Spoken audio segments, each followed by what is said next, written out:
ആലപ്പുഴ ജില്ലയിലെ ചെങ്ങന്നൂർ ടൗണിനോട് ചേർന്ന് കാണുന്ന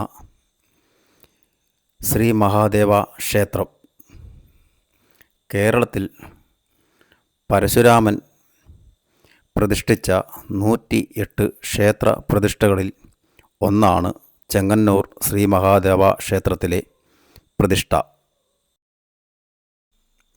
3 അടി ഉയരം വരുന്ന സ്വയംഭൂ ആയ ശിവലിംഗം കിഴക്കോട്ടു ദർശനമായിട്ടാണ് ഇവിടെ പ്രതിഷ്ഠിച്ചിരിക്കുന്നത്. പ്രധാന ശ്രീകോവിലിന് പടിഞ്ഞാറ് ദർശനമായി പാർവതീദേവിയെയും ഇവിടെ പ്രതിഷ്ഠിച്ചിട്ടുണ്ട്. ശിവപാർവതി ഒരുമിച്ചുള്ള കേരളത്തിലെ അപൂർവ ക്ഷേത്രങ്ങളിൽ ഒന്നാണ് ചെങ്ങന്നൂർ ശ്രീ മഹാദേവ ക്ഷേത്രം. ചെങ്ങന്നൂർ ശ്രീ മഹാദേവ ക്ഷേത്രത്തിന് ഒരുപാട് ചരിത്രങ്ങളും ഐതിഹ്യങ്ങളും കെട്ടുപിണഞ്ഞ് കിടക്കുന്ന ഒരു ക്ഷേത്രങ്ങളിൽ ഒന്നാണ്.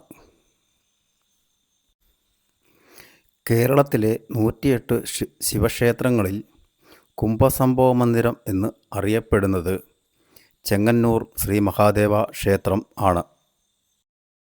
300 വർഷങ്ങൾക്ക് മുമ്പ് ഈ ക്ഷേത്രം അഗ്നിക്ക് ഇരയാകുകയും പിന്നീട് ഈ ക്ഷേത്രം പുതുക്കി പണിതാണ് ഇന്ന് നമ്മൾ ഈ കാണുന്ന നിലയിൽ ഉള്ള ക്ഷേത്രം. ചെങ്ങന്നൂർ മഹാദേവ ക്ഷേത്രത്തിൻ്റെ കിഴക്കേ നടയുടെ ഗോപുരം പണിതുകൊണ്ടിരിക്കുമ്പോഴാണ് പെരുന്തച്ഛൻ്റെ കയ്യിൽ നിന്നും വീതുളി വീണ് മകൻ മരിച്ചു പോയത് എന്നും സങ്കല്പിക്കപ്പെടുന്നു. ആസാമിലെ കാമാഖ്യ ക്ഷേത്രത്തിന് തുല്യമാണ് ചെങ്ങന്നൂർ ശ്രീ മഹാദേവ ക്ഷേത്രം എന്നും കരുതപ്പെടുന്നു. വെജിസുല ആകുന്ന ദേവിയാണ് ചെങ്ങന്നൂർ മഹാദേവ ക്ഷേത്രത്തിലെ ഏറ്റവും വലിയ പ്രത്യേകത. ഇതിന് തൃപ്പൂത്ത് എന്നാണ് അറിയപ്പെടുന്നത്. ക്ഷേത്ര മേൽശാന്തി എല്ലാ ദിവസവും നിർമ്മാല്യത്തിന് ദേവിയുടെ ഉടയാട ഞൊറി അഴിയാതെ വിഗ്രഹത്തിൽ നിന്നും എടുത്ത് കട്ടിളപ്പടിയിൽ വെക്കും. ക്ഷേത്ര കാരായ്മ അവകാശികളായ വാര്യർ സമുദായത്തിൽപ്പെട്ട വാര്യർ ഈ ഉടയാട പരിശോധിക്കുകയും വെജിസുലയായി എന്ന് സംശയം ഉണ്ടെങ്കിൽ താഴമൺ മഠത്തിലെ മുതിർന്ന അന്തർജനത്തെ കാണിച്ച് വസ്ത്രത്തിൽ രക്തക്കറയാണെന്ന് ഉറപ്പുവരുത്തുകയും ചെയ്യുന്നു. ഈ വിവരം ക്ഷേത്രത്തിൽ അറിയിക്കുന്നതോടുകൂടി ക്ഷേത്രനട അടയ്ക്കും.